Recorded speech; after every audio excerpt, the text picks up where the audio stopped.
I didn't mean to open the letter with someone else's name on it. The envelope opened me. The paper hummed, a soft, insect-wing tremor that made the hairs on my wrist stand up as if listening. My building's mailroom lights flickered, and the buzz slid under my skin like the promise of a secret. The addressee was a stranger, Cara Lumen, apartment 5C, but the seal curved in a peculiar way, as if it had been closed around a breath that never exhaled. I told myself I'd bring it upstairs, ring her bell, apologize, let the door latch steal the awkwardness away. Then the hum rose, singing a note that matched the tiny scar under my rib, the one I don't talk about, the one that aches during storms and birthdays. I pressed the seal. The hum became words. Not aloud, inside. A voice like a whisper at the top of a staircase, when you read this, you'll remember. It will be different this time. My thumb hesitated only once. I broke the wax. Inside, the letter was blank. At least it looked blank until the mailroom light steadied. Then the paper darkened with something more like a bruise than ink. Lines surfaced slowly, bruises becoming sentences, sentences curling into a map. I realized I'd seen this before, not in a dream but near a lake with black water and cattails like cigarettes.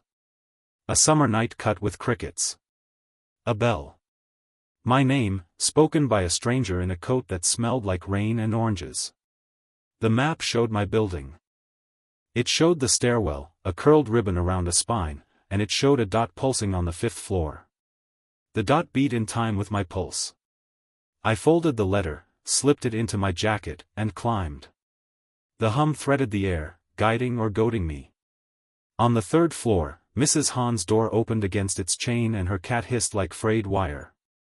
On the 4th, the hallway smelled faintly of struck matches. On the 5th, everything was quiet enough to make my breath sound like trespass. 5CS peephole gleamed. I knocked. The door opened before my knuckles landed. A woman with river-smooth eyes said, "You're late." "I'm not Cara," I said, though even as the words left me they felt like a coat I'd borrowed and never returned. The woman's mouth bent into the kind of smile you offer a child who's insisting the moon is made of salt. She stepped aside. The apartment smelled of lake water and citrus peel, the same rain and orange trace that haunted the edge of my first memory. The hum strengthened, a tuning fork struck in the next room. She led me past framed photographs whose faces blurred when I looked straight at them but snapped into focus at the corner of my eye. I recognized none of the people and all of their gestures. A man tipping a hat that wasn't in the picture. A girl mid-laugh, her shadow laughing first.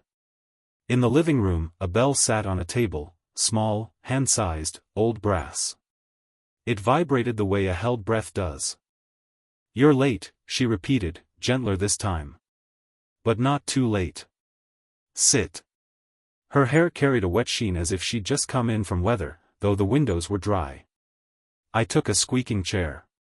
The letter warmed in my pocket like a small animal. When I unfolded it, the map had changed. The dot no longer pulsed over the 5th floor. It hovered over the table, specifically over the bell, as if marking a patient heart. "What is this?" I asked. "A correction," she said. "Or an apology. Depending on the day." Her name, she told me, was Lida. She wasn't Cara Lumen, but Cara lived here, once, and sometimes still. The sentences sounded like riddles until I realized she meant them exactly. There was a clock without hands on the wall. It ticked anyway. Lida slid the bell toward me. "Ring, and it will open." "What will?" "Your scar." She didn't look away from it, as if she could see beneath my shirt. And then the door. I should have left. Polite refusal, a backward step, a mutter about getting the wrong address. But the hum pressed gently between my shoulder blades, the night at the Black Lake rose in me like a tide. I lifted the bell. It was heavier than it looked, like truth. I rang it once. The sound crawled through the room, under the floorboards, down the hall and up my spine. Somewhere inside my chest a hinge unlatched. The letter bruised darker, and a door I hadn't noticed in the far wall shivered, then sighed open on its own. The open door revealed nothing. No room, no hallway, no floor, just darkness with a texture, the way velvet feels against your fingertips. I stepped closer and my eyes began to adjust. It wasn't empty after all, the space held shapes, shifting as if they were deciding whether to exist. Lita stayed in the living room, watching me with that patient, river-smooth gaze. "If you go in," she said, "you can't come back the same way." "What's in there?" "Only what was already in you." The hum in my chest deepened into a slow drumbeat. I thought of the scar under my rib, of nights when it pulsed so hard I couldn't sleep, of that Blackwater Lake memory. The map on the letter brightened faintly, showing a line leading forward into the dark. I stepped across the threshold. The air felt denser, like I was walking underwater. Then the shapes clarified into doorframes, dozens of them, each freestanding in the void. No walls, no ceiling, just doors. Some were half open, showing flickers of scenes inside. A snowstorm under a blood-red sky. A boy drawing alone in a vast classroom. A train station where no trains arrived. One door swung toward me without a sound. Inside was the lake. It was exactly as I remembered, moonlight scattered like fish scales across black water, cattails leaning like conspirators. A figure stood at the shoreline. The same coat, the same rain and orange scent. "You're late," he said. His voice was the same whisper I'd heard in the letter, but deeper now, more certain. "Do I know you?" "You did. You will. The order isn't important." He gestured toward the water. "It's time to return what you took." I had no idea what he meant, but my scar began to burn. The humming turned into a chord, resonant and sharp, like the moment before lightning strikes. I looked down, and saw the letter in my hand was no longer paper, but a thin, black key. The key pulsed in my palm, each beat in sync with the burn under my rib. I didn't remember taking anything from this place, yet the weight of guilt pressed on me as if I'd been hiding it my whole life. The man in the rain-scented coat stepped into the water. It lapped at his ankles but made no sound. "Keys open doors," he said. "But this one also closes them. Once. What's behind it?" He smiled like someone who'd already lived my question. "The rest of your life, if you're careful. The end of it, if you're not." A wind rose across the lake, carrying whispers. I couldn't make out words, but their tone was urgent, warning. My fingers tightened around the key. "Why me?" I asked. "Because you're the one who locked it." He looked at me, no, through me. "You think the scar is yours, but it's the lake's. Return it, and you can go back." I stepped into the water. Cold gripped my legs, sharp as broken glass. The lake surface shifted, revealing a faint glow below. The man nodded. "There." I dove. The shock of the cold stole my breath. Down and down I swam, following the glow until it became a doorway lying flat on the lake bed. Its frame was the same dark wood as the floating doors in the corridor. My scar throbbed so hard I nearly blacked out. I fit the key into a lock I couldn't see but somehow knew was there. The hum in my bones became silence. The door swung inward, into air. I pulled myself through, and water poured after me, falling into nothing. I landed on a floor of black glass, gasping. Above me hung a sky full of suspended raindrops, each holding a moving image, scenes of my life, some I remembered, others I'd never lived. Footsteps approached behind me. Lita. Her hair was dry now. Her eyes were brighter. "You opened it," she said. "Now you'll have to choose." The raindrops above us trembled, their images shimmering as if aware of my gaze. One showed me as a child standing at the black lake, hand in hand with someone whose face the water kept erasing. Another showed me in an unfamiliar city, older, laughing with strangers in a cafe where the walls were covered in clocks without hands. What am I choosing between? I asked, my voice echoing faintly off the black glass floor. Lita tilted her head toward the sky of droplets. Paths. Each drop is a life you could live. Some have already begun. Some will never happen unless you choose them. And some, she trailed off, watching one particular drop that pulsed like my scar. Some are endings disguised as beginnings. I stepped closer. Each droplet's surface rippled when I neared, as if sensing my curiosity. One showed me knocking on 5C's door, only this time, the woman who answered was not Lita, and she didn't smile. Another showed me alone in my apartment, older, hunched over a letter that never stopped humming. Why me? I asked again, softer now. Because you're the only one who can close what you opened last time, Lita said. You came here once before. You chose wrong. That scar is the mark of the door you left unguarded. The weight of her words settled in my chest. I didn't remember any of it, yet it felt true in a way memory never could. What happens if I choose wrong again? She didn't answer. Instead, she extended her hand. In her palm lay the key, blacker now, heavier, as though it had absorbed part of the lake's darkness. When you pick, you'll turn this. The chosen life will be the only one you remember. All others will be erased, even from here. I looked up at the sky of possible selves, each trembling in its own fragile bubble.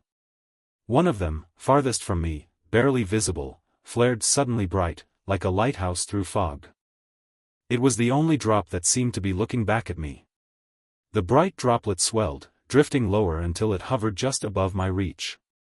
Inside, I saw myself standing on a train platform. Snow drifted in slow spirals, but I wasn't shivering. A suitcase rested at my side, battered but sturdy, and in my hand was the black key, though in the image, it gleamed gold. That one, I said without meaning to. Lita's gaze sharpened. Are you sure? I wasn't. The other droplets flickered temptations, lives with comfort, with faces I longed to meet, with versions of myself who seemed happier. But the one above me didn't promise happiness, it promised motion. Departure. What's on the other side of that train? I asked. You, she said. But not the one you know. The droplet pulsed again, and for a moment, I felt a pull in my chest, like a thread being drawn tight from the inside. My scar throbbed in rhythm. I took the key from her palm. Its weight bent my wrist slightly, as if the choice itself was physical. Once you turn it, she reminded me, there's no returning here. Not through doors. Not through dreams. I reached toward the drop. My fingers passed through its surface like warm breath against glass.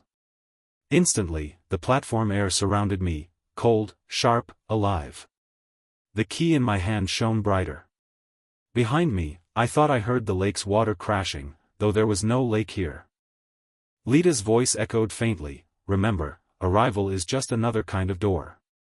The whistle of an unseen train grew louder. Shadows stretched across the snow as something massive approached. I gripped the key tighter, unsure if I was supposed to open a door, a carriage, or myself. Then the train emerged from the dark, its windows lit with moving silhouettes. And one of them, was looking out at me, smiling as though they'd been waiting for years. The train slowed with a sigh, steam curling around my legs like a living thing. Snow hissed against the iron wheels. I stepped closer, my boots crunching on the platform, my breath clouding in the cold. The face in the window didn't vanish as I approached. If anything, it sharpened. It was mine, older, the hair streaked with silver, eyes carrying the weight of something I couldn't name. My reflection in glass, but breathing. When the door slid open, the warmth inside struck me first, rich with scents of coffee and metal and rain. My older self stood in the aisle, wearing the same coat as the man at the lake, the same orange citrus trace clinging to the air. You're late, he said. The words rattled through me, familiar in every version of my life. You were at the lake, I managed. I was always here. Just waiting for you to catch up. He glanced at the key in my hand. That's not for the train. Then what? The whistle cut me off. The train lurched, beginning to move. He reached into his pocket and produced an identical key, except his was pale gold, worn smooth. They're twins, he said. Yours locks what you've left open. Mine opens what you've never dared. Why both? Because the choice isn't between lives. It's between endings. His gaze drifted to the window, where the world outside blurred into streaks of snow and shadow. You've been running from one for a long time. The rhythm of the wheels beneath us became the hum again, deep and resonant. I thought of the raindrops, the lake, the corridor of doors. I realized, this was all one place, shifting to meet me in whatever form I'd accept. He placed his gold key in my palm, over the black one. When the train stops, you'll know which to turn. And you'll only have a breath to decide. The air in the carriage thickened, almost electric, as if the next station was already near. The train's motion slowed, the hum in my chest tightening into a single, high note. Outside, the snowstorm cleared to reveal a platform I'd never seen but somehow recognized, its wooden planks slick with rain, its lampposts leaning like weary sentinels. Beyond the station stretched a street lined with darkened houses, all with doors ajar. My older self stood by the exit, his coat hanging heavier now, droplets clinging to the fabric. "This is where you decide," he said. "Not by thinking, by knowing." The keys in my palm burned hot and cold at once. The black one was weightier, full of the lake's silence. The gold one felt alive, a heartbeat against my skin. I looked out at the open doors beyond the platform and realized they weren't houses, they were moments. One frame held my childhood bedroom, untouched. Another held a candlelit room where I sat across from someone I hadn't met yet, our hands almost touching. A third was just darkness, but I could smell rain. The train's brakes hissed. The air grew thin. My scar throbbed like a warning. "If I choose wrong?" I asked. He smiled, not kindly, not cruelly, just as someone who's lived the answer. "Then it becomes the only right you have left." I stepped onto the platform. The sound of my boots was swallowed instantly, as though the place had no memory of footsteps. I turned both keys in my palm, their edges biting into my skin. My heart kicked hard. Somewhere far off, I heard the bell from Lita's table. The moment arrived, sharp, undeniable. My fingers closed around one key. I lifted it to the nearest door, the one breathing the scent of oranges and wet earth. As the key turned, the platform vanished, the train's whistle dissolved, and I stepped forward into light so bright it erased the shadow under my rib. The hum was gone. But in the silence, a voice whispered, almost fondly, "You're early."